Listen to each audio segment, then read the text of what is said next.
Oh my God, it's been 134 days since I posted. Those three people are going to be bloody devastated, man. Alright, guys, I know it's been a very long time since I've been back on the channel, but I'm back and we've done some very big things to the Triton. So come here, come here. I'll show you right now.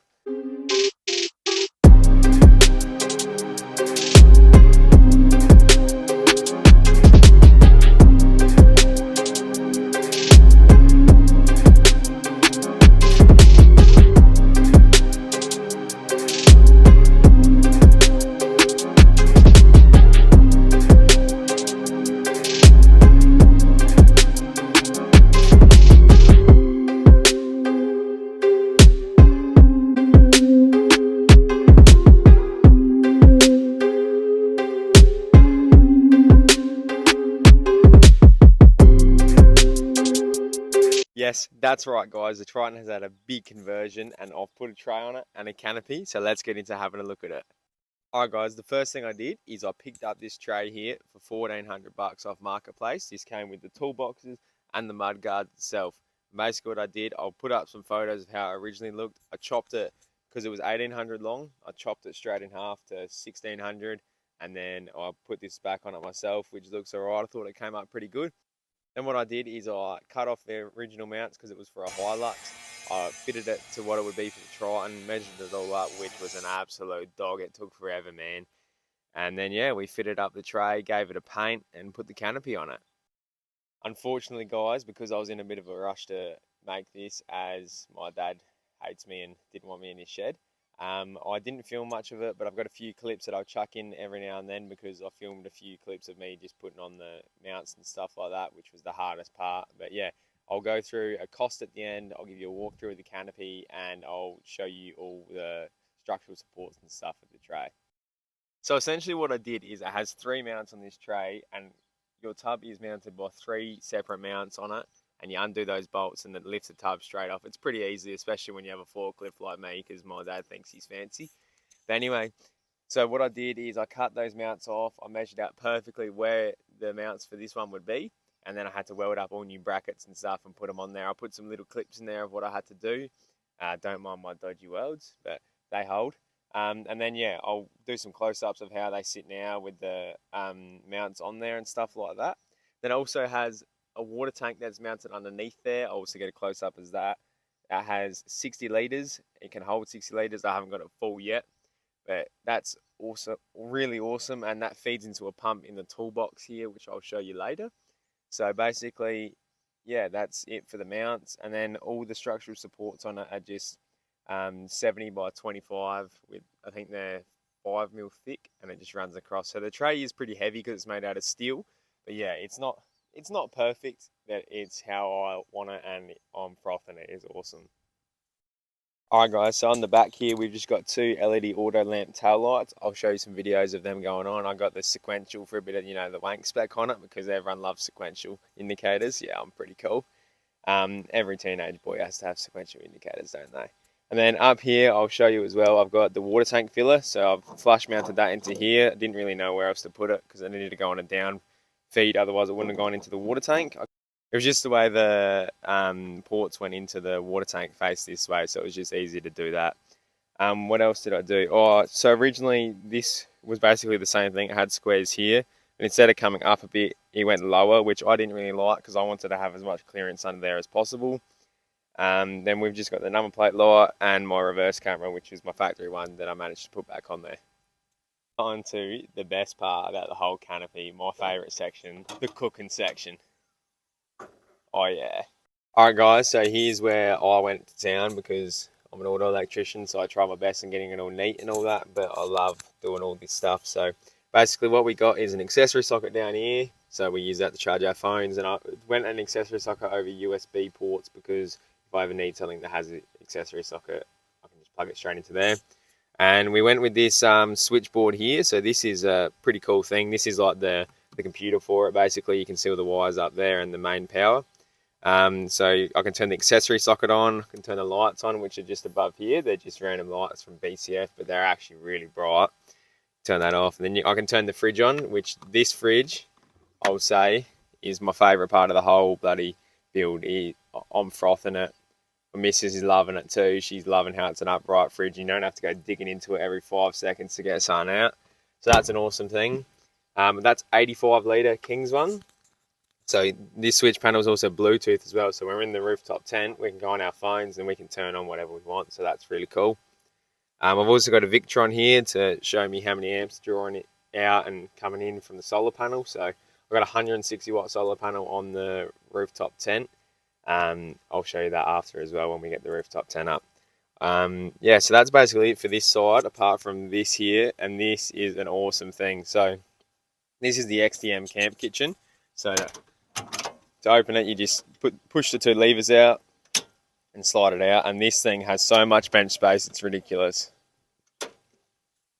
Oh, look at that, it's crazy, and I can put so much stuff on the top. Like, you just push these two levers down like that, and you can pull all that stuff out that's on the top. I got my cooker, food box, and all plastic bags and all clear top bags and stuff from King's to put all my crap in.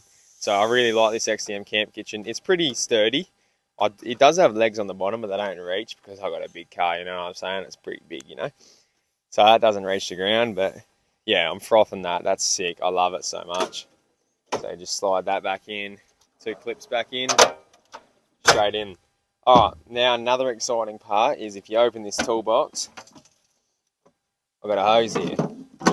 Now this is connected to a 3.8 litres per minute pump. I didn't want it too big because it's a 60 litre water tank, but when you're having a shower and stuff, you don't want to like use too much water.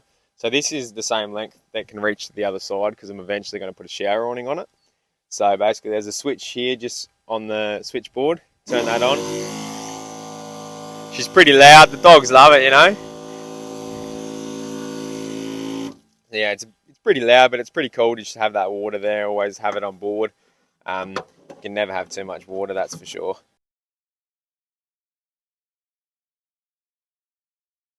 So if any of you guys are wondering, this is just some marine carpet that's black from Bunnings, and then it's marine plywood on both sides here and here.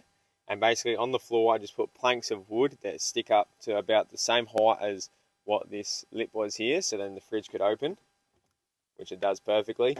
And then I Sikaflex them to the floor because I don't want to drill through the canopy or anything, so that's what most people do. Then I cut out the holes, obviously for the door latch here, and then I screwed this into the bits of wood at the bottom, and the same thing on there.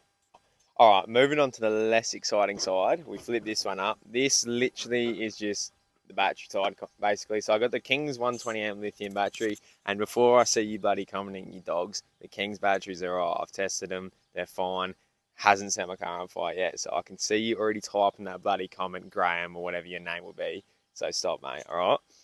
So we've got our shoe bag here, which goes onto the rooftop tent, and the ladder for the rooftop tent. And I got a 25 amp BC to DC charger, so that's running basically everything. Got the two MIDI fuses there for that, and the shunt for the Victron. So that works pretty good. And then got the battery there and all the wiring there. We're eventually going to make a battery box up for that because I don't like how it looks. I don't like how you can see the wiring. I kind of stuffed up. I should have put extra panels there for that. But the solar panel wiring just sneaks out the top here.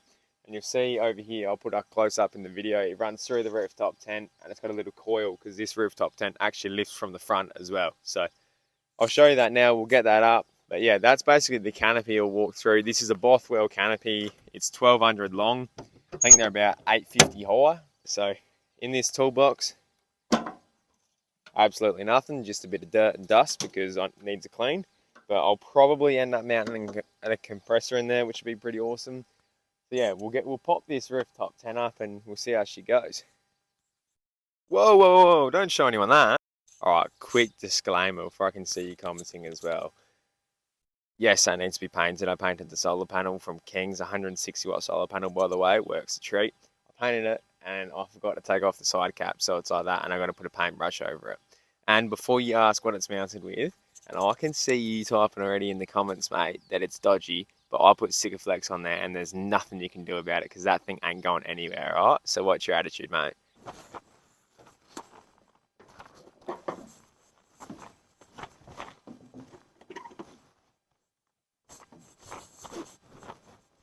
So all those latches are undone there, but it's actually really hard to undo because You're not meant to leave a sleeping bag and have a mattress topper in there, but I do what I want, so we put it in there. Don't know if there's going to be dust in here because we just were out motorbike riding, as you can see.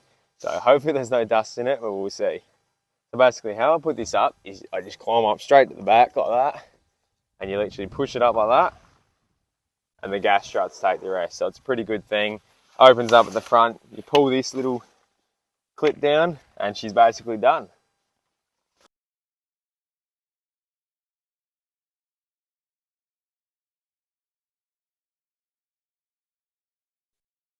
As you can see in here, guys, there is so many pockets in this bushwhacker rooftop tent. I put these lights on there from Bunnings, so they're just double-sided taped on there, and I got a portable charger in there to plug it into, so it works a treat, so you don't have to run any power up here or drill holes and stuff. And then it's got all the pockets on the side, so we've just got a sleeping bag in here and a mattress top underneath the sleeping bag.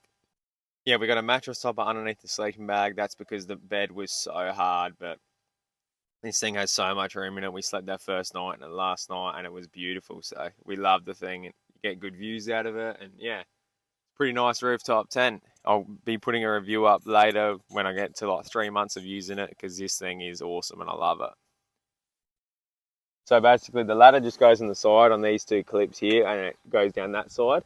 But if I was camping by myself, I probably wouldn't use it. If I'm with the missus, I've got to use it. She's not as athletic as I am, as you can see. I'm like a cat. She's behind the camera, so she's loving it. So basically all you do is if you're tall like me, you can just reach the bloody handles and pull it down and it all just basically folds down. You just got to tuck each side in and make sure she's all neat. Oh, I forgot to do that, that's all. Don't worry.